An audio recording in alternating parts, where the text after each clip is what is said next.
Assalamualaikum warahmatullahi wabarakatuh. Sampurasun. Sadaya hadirin anu aya di mana bae anu kusim kuring dipika hormat. Alhamdulillahirabbil alamin wassalatu wassalamu ala asrofil anbiya'i wal mursalin sayyidina wa maulana Muhammadin wa ala alihi wa sahbihi ajmain. Rabbi shrah li sadri wa yassir li amri wa hlul 'uqdatam min lisani yafqahu qawli. Amma ba'du. Puji sinarang syukur mugia tetap milik kagungan Allah anu maha gopur anu maparinan rahmat ka urang sadaya pikeun tiasa tetap maya di tengah pandemi ieu anu keur ngalanda kalayan sehat wal afiat. Shalawat sinarang salam mugia tetap ngocor ngagolontor kadununan urang sadayana habibana wa nabiyyana Kangjeng Nabi Muhammad sallallahu alaihi wasallam. Tehilap ka keluargina, para sahabatna, para tabiatna teu dugi ka urang sadaya salaku umat mantena anu bakal kenging syafaatul uzmati anjeunna di yaumil qiyamah engke. Amin ya Allah rabbal alamin.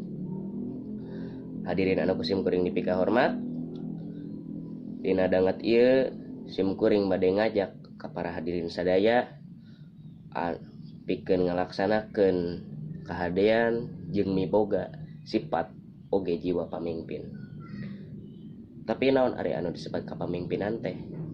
Anu disebat kapamimpinan teh nyaeta kamampuhan hiji jalma anu aya dina jero dirina pikeun mingpin jeung mangaruhan balarea pikeun ngalaksanakeun hiji perkara anu tujuanna teh pikeun ngudag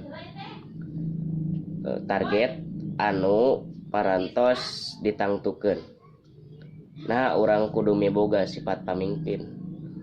Sabab unggal jalma teh bakal ngalaman anu ngaranna jadi pamimpin.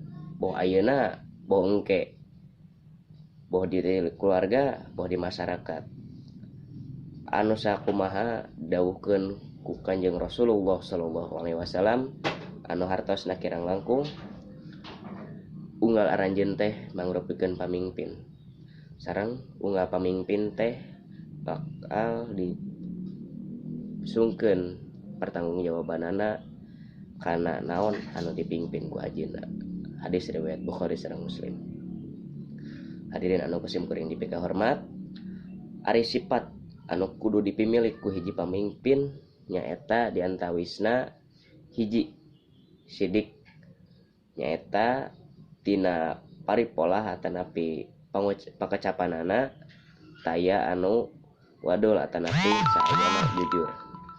Kadua amanah nyaeta ngalaksanakeun tugas ti mimiti dugi kaberesna. Katilu tablik nyaeta tiasa mangaruhan batur ngajak batur kalayan taya pake cara anu kekerasan. Kaopat terakhir nyaeta patonah nyaeta tiasa nyikepan kana sagala rupa kaayaan anu keur disinghareupan. Hadirin anu kusim kuring dipika hormat, kapamimpinan teh mangrupakeun modal. Salah sahiji modal pikeun hirup anu kudu aya dina diri hiji jalma. Nanging dilaksanakeunna kudu ku pinuh pertanggungjawaban sabab bakal aya pertanggungjawabanana di akhirat engke. Hadirin hormatan sim kuring, sakitu anu kapihatur ti sim kuring. Hapunten bilih aya kakirangan atanapi kalepatan boh tina sagala-galana ti sim kuring. Hapunten anu kasuhun, wabillahi taufik wa hidayah. Wassalamualaikum warahmatullahi wabarakatuh.